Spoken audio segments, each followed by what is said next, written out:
To meet the stare of all men were too dreadful. My maidenhood would flush my brain and kill me. Bismillahirrahmanirrahim. Assalamualaikum warahmatullahi wabarakatuh. And greetings I bid to Professor Mahmudul Hasan and also to all of you. My name is Sofia Qistina with Matric Number 2318880, and inshallah in today's video I would like to talk about the novel of Marmaduke Pickthall, Veiled Women. So, ladies and gentlemen, in this video I would precisely talk about the quote that I have found in this novel that somehow struck me because it closely related to my life and also to the life of a woman. Alright, so before we go further into this analysis and opinions towards this particular quote, let's talk about a little summary or context about this novel. Alright, so this novel was released in 1913 by Marmaduke Pickthall, and it was set in Cairo during 20th century, and during that time Egypt was under the British colonial. So we could say that this novel is set during the colonialism of Egypt that happened during the 20th century time.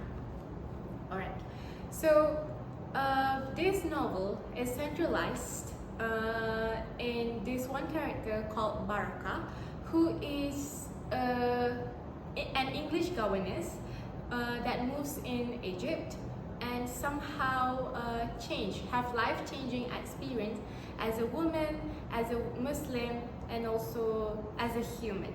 Alright, so in this novel, we also could explore the themes of love, cultural identity, and gender roles.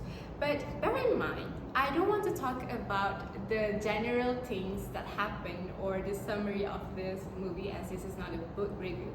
So I would like to talk about this one quote that somehow struck me because I could relate with this quote with contemporary relevance that I experienced by myself, and I believe that most of us as a woman could experience this also. Alright, so the quote sounds like, "To meet the stare of all men were too dreadful. My maidenhood would flush my brain and kill me." So I have analyzed and some opinions toward this particular quote, and the first key terms that I have came out from this quote is the fear of objectification. So as a woman, I believe that objectification is not a weird thing that we have heard of in today's society, because we as a woman somehow fear of being objectified, fear of being sexualized by the men, and this could relate with the line of the stare of all men. So these gazes that we get from these kind of men somehow could contribute to the feeling of sense of vulnerability, and also anxiety as a woman, right? And to contextualize with today's society, we can see a lot of harassment cases happen from the social media, or even I did experience that thing, and I believe most of us did experience that also as a woman. So somehow what Baraka experienced, and this quote would give a significant value of how actually women struggle in fighting this kind of sickening notion that women, it's okay to be objectified, which is not at all. Alright, let's talk about another key term that I have analyzed in this particular quote, which is maidenhood and identity. So whenever we talk about maidenhood, we somehow could relate with the concept of purity and also innocence. And in this quote, we can see how Baraka afraid to lose this sort of purity because it somehow could lose could lead to identity loss, right? And this is closely related to us because we as a women are usually represented as weak, not strong, not educated.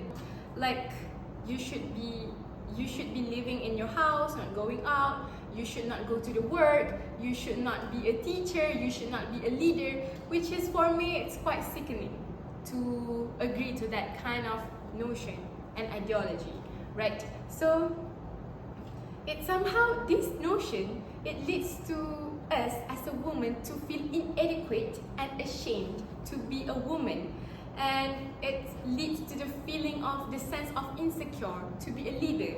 But can you imagine, what if we relate this to the story of Prophet's wife, who is Sayyidatina Aisha? So if we take a look into the life of Sayyidatina Aisha, she was a leader, she was a teacher, she was also a wife. And we can see that we as a woman should not only be a housewife, but also we could also contribute to the society as a leader. If we do have this sort of a good leader characters, we do have this kind of strength, then why not we fight this sort of purity and innocence? And bear in mind, the purity and innocence that I mentioned earlier is based on my opinions and my own analysis.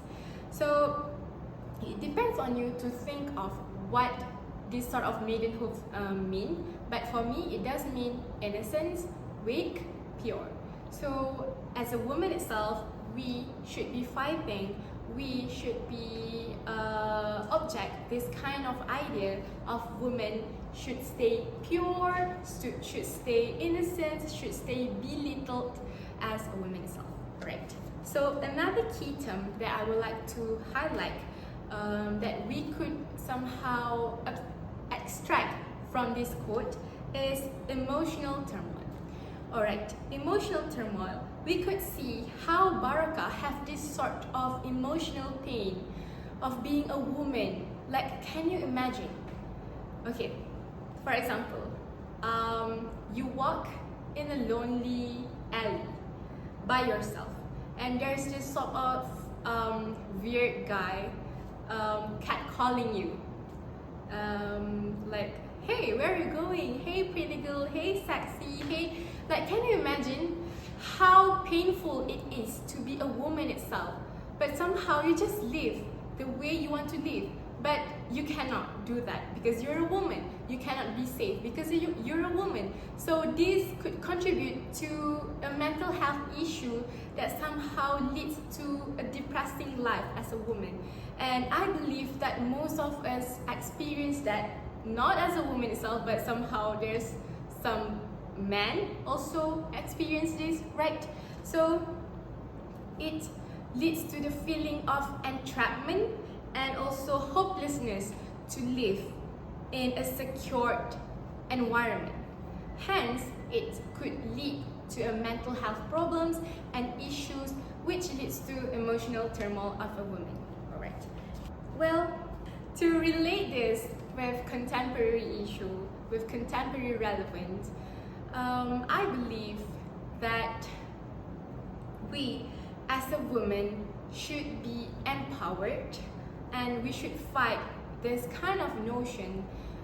It's not like I want to suggest that we should dress the way that we have always wanted. We should wear something that is exposing our aura or what is. It's just, I just want to suggest the idea of it's okay to be scared of this, but we somehow should fight this sense of scared of being a woman.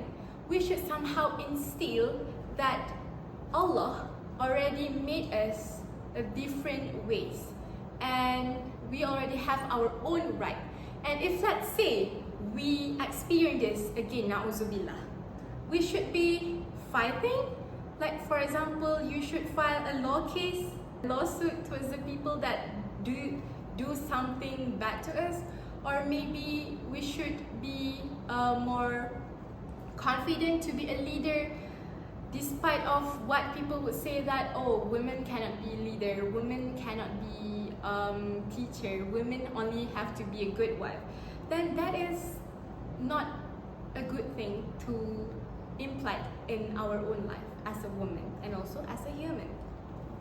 And to relate this with Quranic verse, I have found one Quranic verse from Surah An-Nisa, verse 32, and it translated that, and wish not for the things in which Allah has made some of you to excel others. For men, there is reward for what they have earned, and likewise, for women, there is reward for what they have earned. And ask Allah at His bounty. Surely Allah is all knower of things.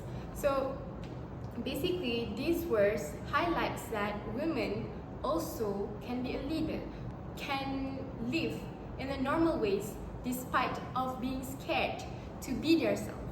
So I repeat, I'm not suggesting to women dominate the world, to have this sort of feminist ideology or whatnot, but I just want to suggest that we should not be scared of pointing out our opinion, of pointing out our rights, of fighting against these kind of sickening people that thinking of you're not good enough.